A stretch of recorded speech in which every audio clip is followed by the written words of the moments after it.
The Filipino Mafia. That's what this week's episode of St. Denis Medical is about. St. Denis Medical is a new sitcom on NBC and Peacock. My name is Josel James. I'm a nurse. I'm a content creator, and I make healthcare-related content. So if you want to see more of this, please consider subscribing. It really helps out the channel. St. Denis Medical has just been one of my new favorite shows recently. I've been watching all the episodes, and as a nurse and content creator and comedian, watching it has just been such a delight. So thank you, NBC. Hire me on your show. This is a breakdown and review of St. Denis Medical, episode 4. I'm going to give you my thoughts, my insights, my opinions, things that you might have missed, things that actually happen, things that don't happen. I've been a nurse for about 10 years. I've worked at over 10 different hospitals, so let's get into it. This episode is called Salamat You Too, which in Tagalog literally translates to thank you, you too. Thank you, you too.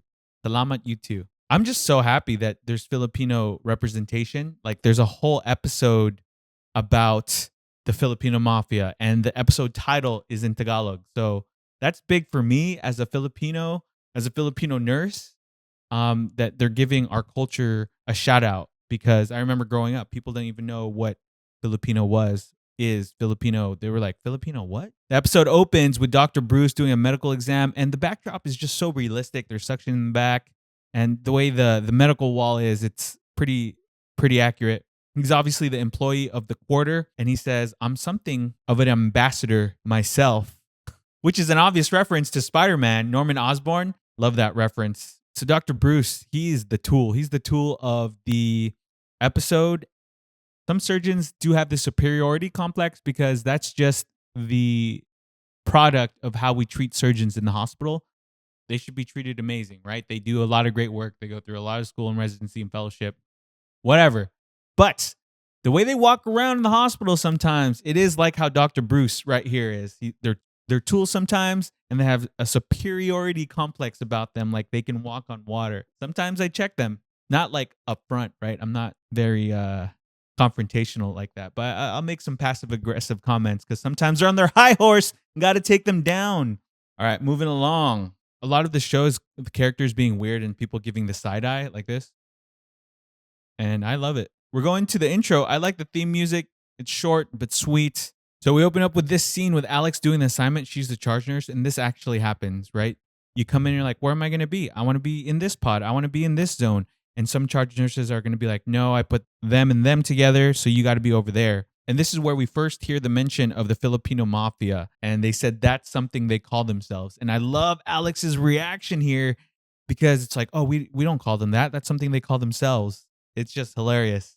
I love this bit about how Val says sometimes there's cliques and then there's Regina George. And that's exactly how it is. I've said this multiple times. If nursing was a movie, it'd be Mean Girls. And I love how this show kind of affirms that, because yes, hospitals can be exactly like high school sometimes. And there is a Regina George. So Renee is not just a representation of the Filipino Mafia in this show. Renee is a representation of the Regina Georges in all hospitals, especially in the ER. There's so many personalities, and someone's always trying to be top dog or queen bee. Val goes on to say the mafia is really good. I like how she says, I'm not even Filipino. I would have assumed Val's Filipino. I don't know if she's Filipino in real life, but when I first saw the show and I saw Val, I'm like, oh, Val's the Filipino nurse. And it's exactly how some people act, to be honest, when they're like, Filipino.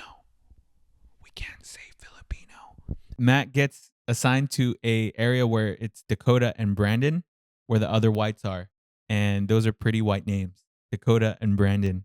A lot of you sent me this clip about the Filipino Mafia, and I know what a lot of you are asking: is there such thing as a Filipino Mafia? And as a Filipino nurse, all I have to say is yes. This is edited. It looked like I was about to say yes. There is no such thing as the Filipino. Okay, I just want everyone to know that my stance on this issue is that it doesn't exist. If you're liking this breakdown, please don't forget to like this video, and please subscribe if you haven't already. Really helps out the channel. Thank you. I love how Alex here says, please stop saying that word like it's some sort of slur.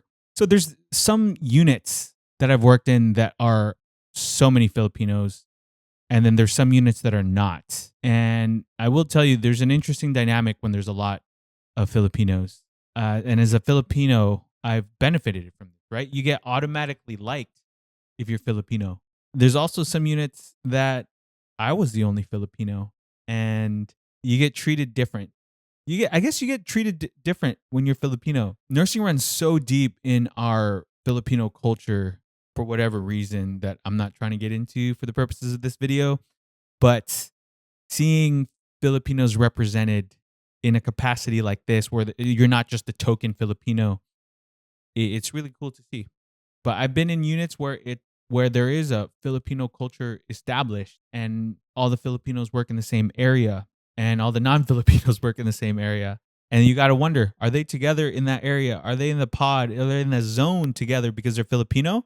Or that's just how it always is? Same thing happens for all ethnicities, right? Sometimes you have 3 white people working in the same pod, and people are like, oh, are they together because they're the white girls?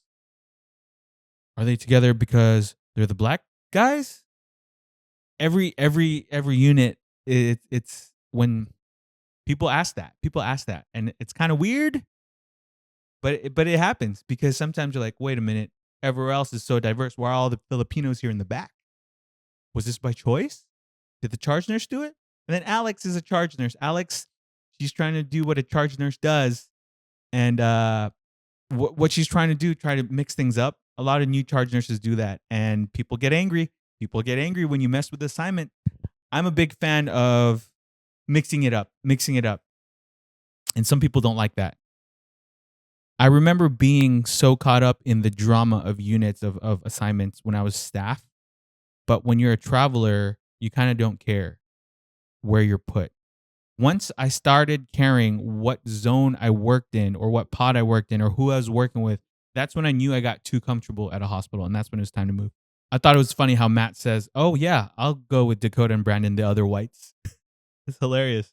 Moving right along, the next scene is Serena, and there's this little B storyline of Dr. Ron and Serena, and they're parking.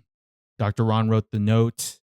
The next scene is Alex's huddle when she says, gather around, everyone. And this reminds me of some truth. That's how huddle is, when everyone comes together and talks about the assignments for the day, and they talk about who's going where. That happens in real life for sure. And Renee says, sorry, why are we doing this? The way Renee is portrayed in the show is so good because his tone, his passive aggressiveness, that's exactly how it is in real life. That's exactly how passive aggressive some people are. When I'm watching this, sometimes I'm like, am I watching a show or am I watching real life? Because some of the dialogue here, it's just representative of how real life is, because it's just passive aggressive comments. And that's how people act. People like to work. And again, people like to work with their friends, but who wouldn't like to work with their friends? I would want to work with my friends, but it does get to the point sometimes where it gets hella cliquey. But I don't know. Some people work better together than others. And in all the hospitals I've worked at, there's times where charge nurses try to split it up, and it becomes a little bit of drama. Kind of weird, but it's fact. There's little micro dramas in the hospitals. Why are we this way? A lot of people be like, oh, it's like high school drama. I'm like, no, it's like hospital drama, which is its own type of drama. High school drama was not as dramatic and passive aggressive as hospital drama. And then you combine it with the ER with all its huge personalities, man, passive aggressiveness. That's how most people communicate in the ER, passive aggressiveness. Then Joyce trying to think of who the next employee of the quarter is. And then Bruce, obviously, Dr. Bruce the Tool wants to be the next employee of the quarter again. The way Serena stops Dr. Cassidy here for a psych opinion is exactly what we would do in the hospital. Because you'd see someone in the specialty that you have a question on. You're like, hey, Dr. So-and-so, can you answer this question about this rash I have? And they'll answer it. The culture in the hospital is like nurses and doctors, we get along very well if you're cool, right? If you're not on that high horse. Some people are on that high horse. You can pretty much ask any doctor of any specialty a question if they're approachable. Some people aren't approachable. Then we go over to Alex, where Alex confronts Renee. Hey, why aren't you in your assignment? And Renee's like, oh, I want to be here. And again, like what I said earlier, this is exactly how people communicate. There's so much passive aggressiveness in sometimes nurses argue in front of patients. Sometimes nurses and doctors argue in front of patients. And there's an element of power dynamics, power tripping here. It's a power dynamic between Renee and the charge nurse, Alex. It's like, who's in charge here, right? Like the charge nurse is technically in charge, or the show calls it head nurse. But who has more power in this situation? Because Renee's not charge nurse, but Renee does whatever Renee wants. There are some nurses like that. There are some nurses who they can get away with anything in the unit. And you can't tell them anything because they've been there for years and years and years. And I remember as a new grad, I'd struggle with this. I'm like, why do they get special treatment? It should be the same for everybody. But that's just how it is. It's unit culture. Unit culture. It's hard to change unit culture. Even if the unit culture is toxic, it's so hard to change it. And I remember going into a couple hospitals. I remember going to the hospital and I automatically knew, I'm like, this is toxic hospital culture. And I remember I'd get in arguments with people, but it's like, you can't really change hospital culture. At the end of the day, it is the way it is. And you can't change that. And I remember being a new grad, being a newer nurse, like less than 5 years, going to these new hospitals. And I'm just like, it didn't sit right with me. And I talked to people about it, and people are like, that's just the way it is. That's the way we do things here. That's just the way it is. That's just the way those nurses are. You can't do anything about it. And it sucks. It sucks knowing that people are bringing toxic energy onto the unit for everybody, and they get away with it because no one wants to confront them. In this situation, I've just learned you can't change it, and you just got to accept that that's how this unit runs. And that's why I left. That's why I left several of my units, because I just thought it was just a toxic work environment. And toxic's different for everyone. As I reflect on my nursing career, a lot of times I'm like, maybe I was the problem.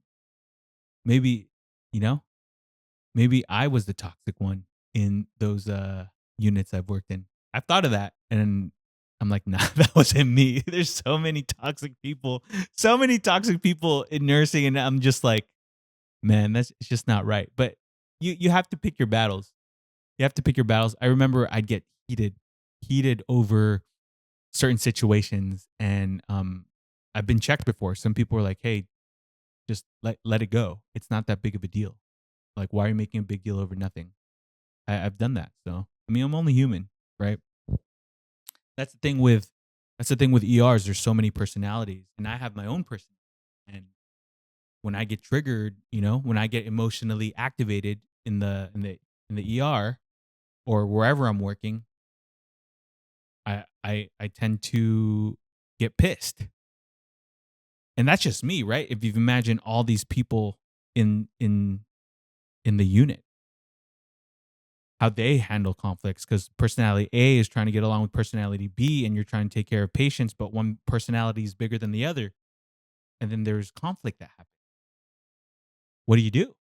I don't think there's a right answer to that, but there's so much conflict, even micro conflict going on throughout the shift. And it's kind of like, you got to pick your battles. Like, do I choose to confront people about their toxic behavior, or do I just let it go because I have a job to do? And it's something I think we all ask ourselves every day. Then we go over to Dakota and Brandon and Matt. And I like how realistic the scene is. There's Alaris pumps in the back. They're real, actual IV pumps. And it's just so realistic the way everyone is moving in the background. There's chairs in some areas. That's where some patients are treated. And then there's beds in some areas, gurneys. That's where some patients are treated. So that's a small detail, that in some areas of the ER, there's chairs where people are treated. In some areas, there's actual gurneys. I thought that was a cool detail. And she says, I'm in charge, so yes, move. And some charge nurses have some, like, hey, go do this because I'm charged. Me, I'm just a chill guy. So charge nurse wants me to go a different area, I'll go a different area.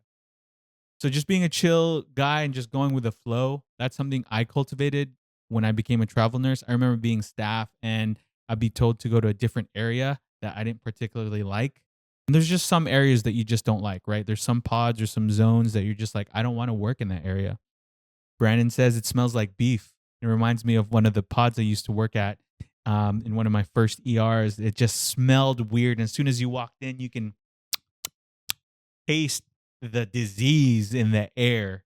It's literally like that. And it's just not a very fun place to work. And you can wipe these places down with as many purple wipes as you want. It just doesn't get clean. It just doesn't. Moving on along. So Alex tells him to move. Alex asked him to move, and Brandon and Dakota say, "Do you like them better than us?" And honestly, some charge nurses play favorites, and that's just how it is. And you can't really do anything about it. There's a lot of favoritism, and people don't like that. No one likes favoritism, especially if you're not on the side of being favorited. A lot of every ER I've talked to, people have been like, "Yeah, it's really cool here, but there's a lot of favoritism and there's a lot of clicks." And I think that's just normal human behavior. So that's just how it is. It's like, how do you choose? How do you cope with that? It's like, how do you find? And that's just normal human behavior, clicks and favoritism.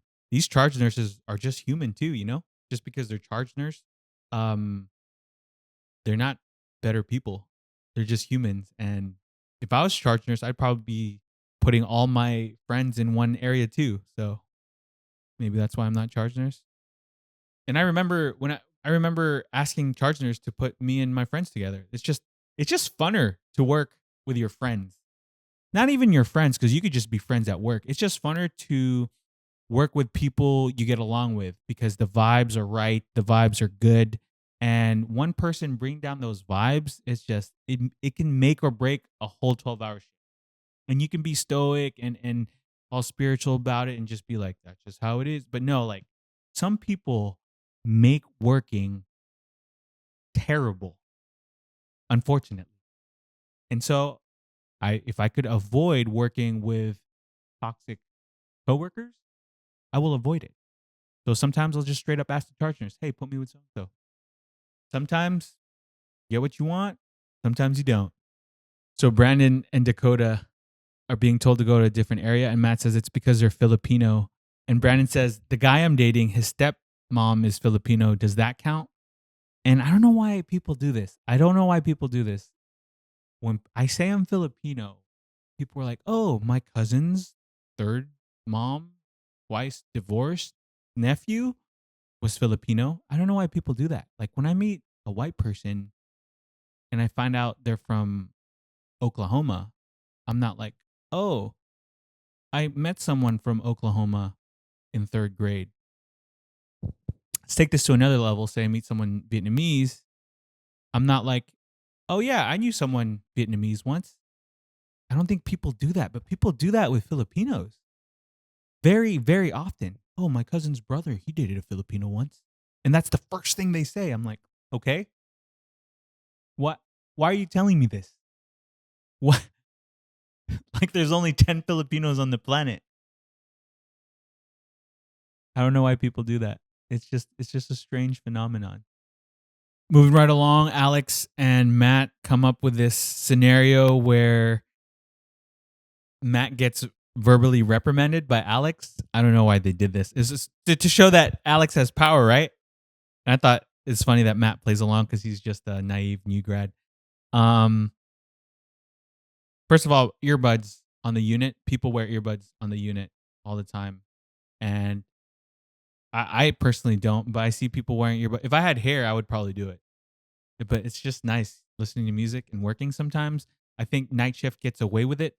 In this scene where Alex tries to reprimand Matt, and it's so good because the mafia mobs deep, and I love it.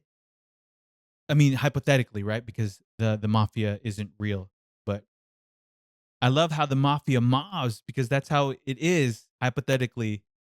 And Renee is obviously the leader, and then there's Charisse, and then there's another Filipino, and then there's an older Filipina tita. And the older Filipina tita is hugging Matt.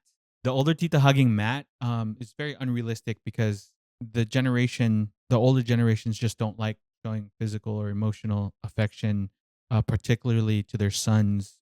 Even though their sons did everything that they asked and went into nursing school, even though didn't want to go into nursing school, and they end up becoming a nurse, and now all they want is just a little bit of affection from their parents, or even just a little "I'm proud of you." I'm talking about the show still, not anything else. The scene between Alex and Val, and how Val says it's like high school, people choose sides, and Val is stalking. That's exactly how people stalk too. Like, you're stalking and then you're talking gossip. I thought that was pretty accurate. Ron crashes into Serena's car. I thought that was funny. Oh, there's an Oregon license plate here too. I lived in Oregon for almost 2 years, so I thought the Oregon license plate was legit. Nice touch. We cut to Joyce trying to find an employee of the quarter again, and this guy's just the maintenance guy, just vaping while he's doing maintenance. I think it's pretty accurate. I've seen that. I've seen a lot of vaping in the hospitals. It just happens, but I do see people straight up sometimes just vaping in the nurses station. I've seen it happen, and I'm like, what? You just don't care. You just don't care. This next scene, they're in the break room and they're microwaving their food. And Filipinos love feeding each other. Food is a love language, right? Instead of saying "I love you," like my mom says, "Did you eat yet?" I like this joke about how Matt's eating the chicken. They're like, "What do you call this dish?" And I expect them to say like adobo or something, but Renee says Costco rotisserie chicken. I thought that was funny. Filipinos taking breaks together. I mean, I see that if you're in the same area. And then obviously all the Filipinos are even taking breaks together, and they're all sharing the same food, and that's pretty accurate. I like to share food when I'm with my friends. But this is kind of rare because if you're in the same area, if you're working in the same pod, you're probably not going to get a break at the same time because who's taking care of those patients when you're eating? And then Alex barges in on them in the break room, and this wouldn't happen. When people are on break, people will leave you alone. I hope. I like Alex's acronym. Shift assignments must be followed at all times. It's a short joke. There's so many acronyms in the hospital. There are way too many acronyms in the hospital.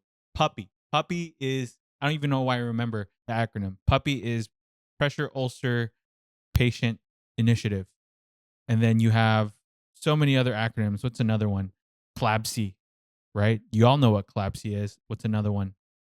AIDIT. AIDIT is another acronym about talking to people.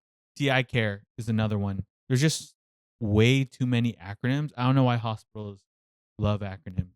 And I think that's what this joke was talking about. But you have any crazy acronyms that your hospital uses? Let me know in the comments. And then going back to Renee and Alex, they even add some Tagalog in here, like straight up Tagalog in the scene in the break room. And Renee says in English, Renee talks in Tagalog while Alex is giving her little speech. And Renee says, "Are we going to tell her that she doesn't even follow her own rules?" I thought that was funny. It's very accurate too, because some charge nurses get on their high horse and they don't even follow their own rules when they're trying to enforce the rules. I thought that was funny. And then Renee talks about her jacket, her denim jacket in Tagalog. And I thought Matt laughing while Renee makes the joke was pretty funny. And then Alex says, "No mocking people in other languages." And I've worked in hospitals where you can't talk Tagalog. You can't speak Tagalog for whatever reason. You can't speak any other language except English. And for some hospitals that works out. Some hospitals it doesn't. I thought Renee's attitude here was pretty funny because it's so passive aggressive. And again, it's so real. It's like, is that even a joke? Am I watching a sitcom or am I just watching reality unfold? Because that's how people would passively aggressively react to each other. And then Joyce comes in while Alex says you can't speak in other languages and pulls Joyce and Renee in her office. Now, conflict management, it does happen in the hospital like this, but not in real time. Like for it to happen in real time, like when two people are arguing with each other, who's taking care of the patients, right? So conflict management usually doesn't happen in real time. It happens way after the fact. Of course, depending on the situation. And usually it doesn't escalate to the, what's Joyce again? She's the medical administrator. It usually doesn't escalate that high unless you're really in trouble. Like I've never spoken to the medical directors, really. I love this part where Joyce says, "We want our Filipino brothers and sisters to feel safe."